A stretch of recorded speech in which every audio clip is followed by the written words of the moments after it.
안녕하세요. 김은영입니다. 네, 지난 시간에 나무의사 우종룡 선생님의 수필 보잘것없는 나무들이 아름다운 이유라는 글을 여러분 직접 읽었습니다. 그리고 4개의 퀴즈를 제출해 준 것도 모두 검토해 보았습니다. 수업이 지난주 금요일이었죠. 월요일까지 답안 제출을 기다렸고요. 이 기간 안에 제출한 학생들이 207명이었습니다. 모두 수고하셨습니다. 그 중에서 과제를 좀 일찍 제출한 50명의 학생들에게는 선생님이 개별 피드백을 담은 이메일을 보냈어요. 혹시 자신이 메일을 받았는지 한번 확인해 보시고요. 메일을 받지 못했어도 오늘 이 영상을 통해서 공동으로 피드백을 받으면 됩니다.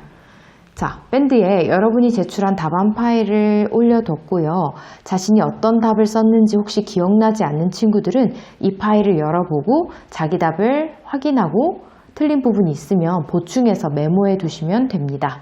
자, 그럼 시작해 볼까요? 자, 1번 문제 풀이해 보겠습니다. 글쓴이가 남대문 야시장에 가는 이유는 무엇인가요? 라는 문제였는데요. 이 문제에 대한 답을 많은 학생들이 요렇게 적어줬어요. 네, 글쓴이는요, 무기력한 기분이 들 때마다, 그리고 내가 하는 일이 아무 의미가 없는 것처럼 느껴질 때, 혹은 가끔씩 이유 없이 우울해질 때가 많아서 남대문 야시장을 간다고 했어요. 네, 맞아요. 그런 기분이 들 때 남대문 야시장에 간다는 말을 했죠. 자, 그런데요, 무기력함이 들 때요, 바다를 보거나 쇼핑을 하거나 산책을 할 수도 있는데 왜 하필 남대문 야시장을 찾았느냐 이거죠. 그 부분까지 구체적으로 추가가 되어 있으면 훌륭한 답안이 되겠습니다. 자, 그래서 이렇게 형광펜으로 그어둔 부분은 바로 그 내용이 구체화되어 있는 친구들의 답들이에요. 한번 볼게요. 무기력한 기분이 들 때 남대문 야시장에 가면 그들에게서 살아갈 힘을 얻기 때문에 이렇게 적어줬죠. 네, 잘 썼죠. 밑에 친구도 가끔 이유 없이 우울해질 때가 많은데 일하는 사람들을 보면 자신도 모르게 신이 난다고 했어요. 여기서 일하는 사람이란 바로 남대문 야시장에서 아주 활력 넘치게 일하는 그 사람들을 보면 신이 난다고 했죠. 그래서 밑에 있는 친구들도 앞에 이런 필자의 기분을 쓰고요. 그 뒤에 이 사람들을 통해서 살아갈 힘과 즐거움, 신이 난다 이런 내용들을 적어 주었습니다. 그렇죠? 좋습니다. 2번으로 가봅시다. 글쓴이는 시로미를 왜 대단하게 여기나요? 였어요. 네, 시로미는 글쓴이가 제주도 한라산에서 발견한 나무였죠. 해발 1500m 고지대에서만 자라는 시로미인데 키가 한 뼘 정도밖에 안 되는, 사실 주의를 기울이지 않으면 보잘것없어 보이는 그런 나무인 거죠. 그런데 글쓴이가 목이 말라서 시로미의 열매, 콩알보다 작은 그 열매를 따 먹었죠. 근데 어땠어요? 네, 꼭 약수 몇 사발을 들이켠 기분이었다는 거죠. 그게 너무 대단한 거죠. 우리가 보잘것없다고 생각했던 시로미, 그 작은 나무는 심지어 건조하고 메마른 한라산 고지대에서 자라는 나무예요. 그런데 그 안에는, 그 시로미 나무에는 아주 실한 열매, 다부지고 알찬 열매를 갖고 있다는 거죠. 그 점이 놀라웠다는 거잖아요. 그쵸? 그래서 이 학생 굉장히 잘 썼죠. 건조하고 메마른 한라산 고지대에서 어떻게 그런 실한 열매를 맺을 수 있었는지가 바로 놀랐다라는 거죠. 잘 썼어요. 여기도 비슷한 답이에요. 네, 비슷하죠? 그 다음에 이 친구 쓴 거 한번 볼게요. 시로미처럼 보잘것없어 보이지만 제 존재 가치를 분명히 지니는 나무는 생각외로 우리 주변에 많다라고 했는데 이 질문은 왜 대단하게 여겼는지 그 대단한 이유를 구체적으로 적어야 돼요. 그래서 이 친구처럼 쓴 사람들은 이렇게 건조하고 메마른 한라산 고지대에 시로미가 자란다는 점, 그럼에도 불구하고 아주 실한 열매를 맺는다는 점, 이 두 가지 요소를 다 적어주면 좋겠습니다. 자, 밑에 또 다른 친구들 한번 볼게요. 네, 이런 답도 있어요. 시로미 열매를 먹었는데 목이 마르지 않았다. 그래서 대단하게 느꼈다. 네, 이것도 괜찮죠? 그 다음에 약수 몇 사발을 들이켠 기분이어서, 네, 여기에 주어를 좀 붙인다면 시로미의 작은 열매를 먹었는데 그 열매가 꼭 약수 몇 사발을 들이켠 기분을 줘서 이런 식으로 적어도 좋습니다. 자, 그 다음에 작고 보잘것없는 나무의 위력은 대단하기 때문이다 라고 적었는데 아까 이야기했듯이 그 작고 보잘것없는 나무의 위력이 무엇인지 그걸 구체적으로 적어야 되는 거죠.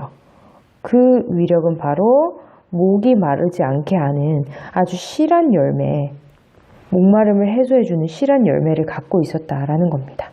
알겠죠? 네, 우리 3번 문제는 교과서 21쪽을 함께 보면서 확인해 보겠습니다. 자, 키 작은 관목의 역할은? 이라는 질문이었는데요. 여기 1, 2문단에 정답이 다 있었죠. 우리 관목이라고 함은 선생님이 부족한 그림 실력이지만 그려봤어요.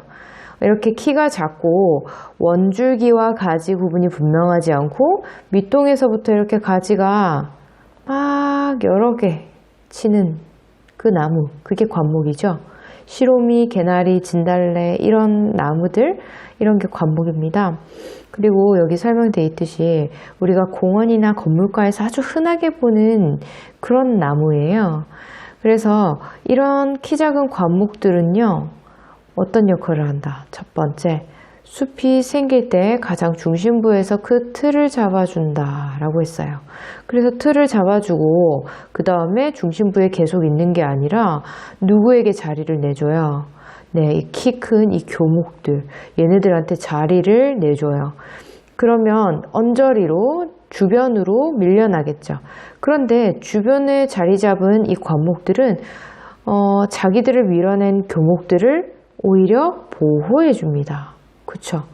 어떻게 보호해 주냐면 자연재해에 맞서며 숲 전체를 지켜나가는 것이다 했어요. 결국에는 이 보호해 준다는 말을 한 번 더 반복한 것과 마찬가지입니다. 그래서 이 키 작은 관목들의 역할은 크게 숲이 생길 때 중심을 잡아주고, 두 번째는 숲 주변부에서 바로 숲 전체를 혹은 교목을 보호해 준다. 이렇게 정리하면 되겠습니다.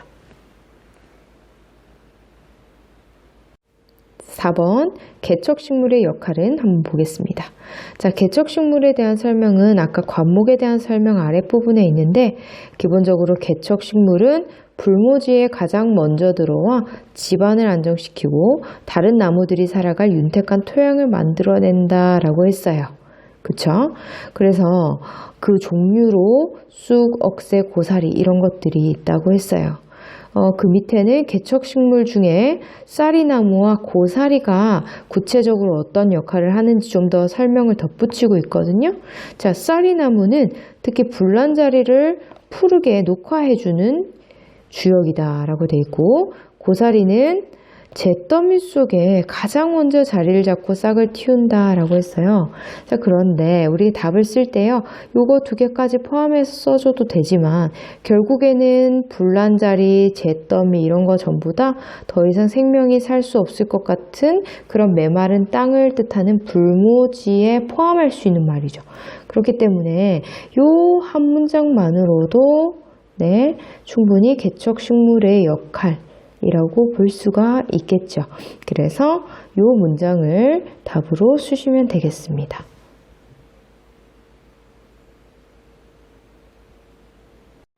자, 그러면 3번과 4번 여러분이 쓴 답을 한번 피드백 할게요.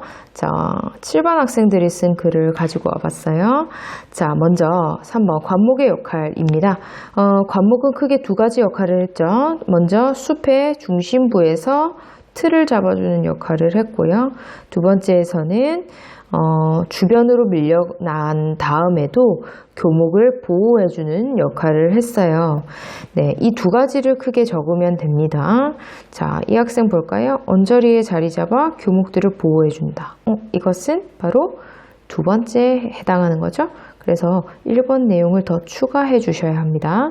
자, 그 다음에 이 학생 숲이 생길 때 가장 중심부에서 틀을 잡아준다. 네, 1번에 해당하는 내용 잘 썼고, 그 다음 숲 주변부에서 교목을 보호해준다. 네, 2번에 해당되는 내용도 잘 썼네요. 그 다음에 마지막으로 세 번째 해서 자연재해에 맞서며 숲 전체를 지켜준다 라고 했는데, 결국에는 이 위에 있는 내용과 유사하죠. 그래서 같다 이렇게 표시하고 두 가지만 적어도 상관없어요. 자, 그 다음에 좀 내려가서 이 학생 볼까요? 네, 숲이 생길 때 가장 중심부에서 틀을 잡아준다. 이거는 1번만 쓴 거죠. 그 밑에 학생, 어느 정도 숲이 완성되면 키 큰 나무 교목에게 자리를 내주고 교목을 보호해준다 라고 했어요. 이것도 2번만 썼죠.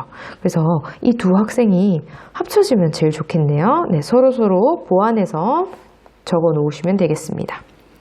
자, 그 다음에 다 비슷하게 썼는데 1, 2, 3번은 네, 다 정답이고요. 그 다음에 4번이 좀 특이하죠. 4번 이거 한번 볼까요? 불모지가 된 땅을 다시 푸르게 만들어준다. 네, 우리 이 내용은 어떤 식물의 역할이죠? 네, 개척식물의 역할로 아까 소개가 됐어요. 그런데 이렇게 4번 해서 이 내용을 쓴 학생들이 좀 있어요. 관목의 역할로. 그런데 엄밀히 말하자면 불모지가 된 땅을 푸르게 만들어주는 것 역시 일부 관목이 하는 역할이기도 해요. 그리고 글도 조금 애매모호하게 쓰여진 부분도 있어요. 그래서 4번 해서 이 내용을 적어 놓은 친구들이 완전히 틀린 답을 적은 것은 아닙니다. 그래서 여기에 그대로 두어도 좋고요. 난 조금 더 분명하게 이 글에 기반해서 좀 분류하고 싶어 하는 사람은 이 개척식물의 역할로 따로 빼놓는 게 더 좋습니다. 왜냐하면 개척식물의 개념으로 불모지가 된 땅을 푸르게 만들어준다, 이런 내용이 나왔기 때문입니다. 알겠죠? 자, 그러면 우리 4번 한번 이어서 한번 볼게요. 자, 개척식물의 역할은 아까 이야기했듯이 바로 이 친구 굉장히 잘 썼어요. 불모지에 가장 먼저 들어와 땅을 안정시키고 다른 나무들이 살아갈 윤택한 토양을 만들어낸다는 거죠. 이게 바로 이 내용이죠. 그래서 개척식물의 역할 잘 썼습니다. 그 위에 있는 학생은 잘 요약했어요. 땅을 안정시키고 윤택한 토양을 만들어낸다. 네, 이 답도 잘 썼죠. 자, 그 다음에 이거 한번 볼게요. 잿더미 속에 자리 잡아 불모지가 된 땅을 녹화한다 라고 했어요. 네, 이것 역시 잿더미는 불모지에 해당하고 녹화한다 라고 하는 것은 윤택한 토양을 만들어낸다에 해당할 수 있죠. 이 답을 찾아 쓴 것은 아마도 고사리의 특징을, 고사리의 역할을 썼거든요. 근데 조금 더 일반적으로 좀 더 큰 말, 개척식물 자체를 지칭하는 좀 대표적인 문장을 쓰고 싶으면 여기에 이 친구나 이 친구의 답처럼 쓰면 좋겠습니다. 네, 좋아요. 우리 이렇게 시로미, 관목, 개척식물, 이렇게 평소에 보잘것없다고 여겼던 식물들의 역할을 한번 알아봤어요. 우리 시로미는 그 작은 열매에서 꼭 약수 몇 사발을 들이켠 것 같은 기분을 줬죠. 그 다음에 관목은 중심 틀을 잡아주고 숲 전체를 보호하는 역할까지 했고, 개척식물은 아주 척박해진 이 불모지의 땅을 윤택하게 만들어주는 대단한 역할을 했다는 거죠. 네, 이렇게 우리가 평소에 보잘것없다고 여겼던 이 식물들이 매우 가치 있는 역할을 하는 글들을 읽어봤어요. 이제 앞으로 22쪽, 23쪽이 남았는데요. 이어서 여러분 읽어보시고요. 오늘 학습활동까지 스스로 마무리해 보겠습니다. 네, 여러분 화이팅 하시기 바랍니다.